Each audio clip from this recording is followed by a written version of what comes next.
Sí, yo como docente hace mucho que no estoy en el aula, pero de todas maneras estuve muchísimos años trabajando directamente, dando clase en el aula y además en cargos de dirección.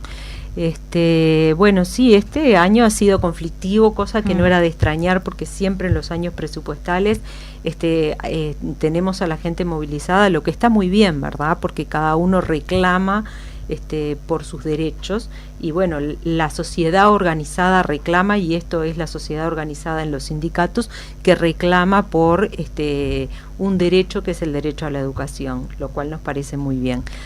De todas maneras, en estos gobiernos del Frente Amplio, si nosotros miramos lo que ha sido la inversión en educación, ha sido una inversión muy importante. En la historia del país, las inversiones no han sido más del 1 o 2% del PBI, mirado en PBI, y en el gobierno del Frente Amplio la inversión en educación ha llegado a un 33% de lo que invierte el Estado en el gasto total del Estado. No quiero decirle gasto, pero es la manera de decirlo.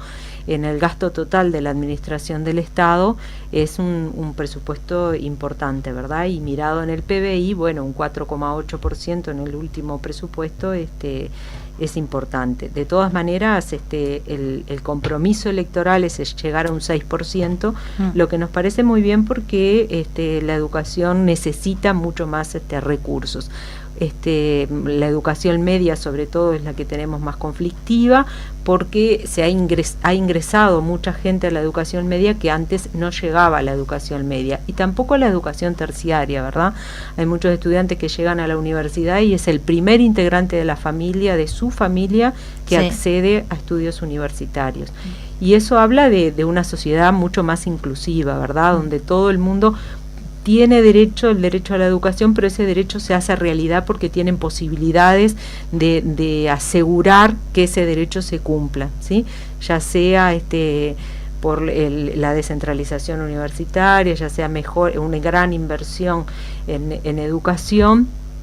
Y bueno, la educación media es la que más población ha integrado, una población que antes no llegaba, como decíamos recién, y bastante conflictiva, y eso genera hacia la interna de la educación conflicto. Un conflicto que indudablemente lleva a que, bueno, en este presupuesto para la creación de liceos de tiempo extendido hay una partida muy importante porque es una de las áreas prioritarias que se atiende en el presupuesto, pero además en esas zonas donde son zonas periféricas donde es más conflictivo los problemas, porque bueno, no solamente se trata de atender a una población excluida y de incluirla a través del sistema educativo, sino de incluirla a la sociedad, ¿no?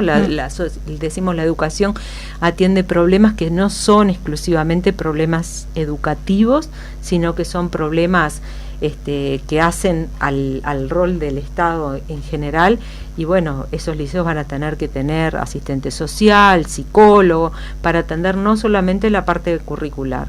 Y con respecto a lo que tú decías, a los cambios de la educación, y sí, yo creo que esos cambios se van a ir generando.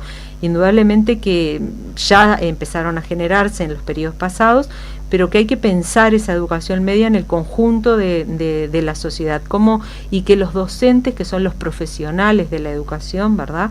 Son los trabajadores, trabajan, es su carrera, su profesión, tienen que pensar, participar en el pensar la educación y en la toma de decisiones de cómo tiene que ser la educación media, para qué tipo de país y para qué tipo de ciudadano, ¿verdad?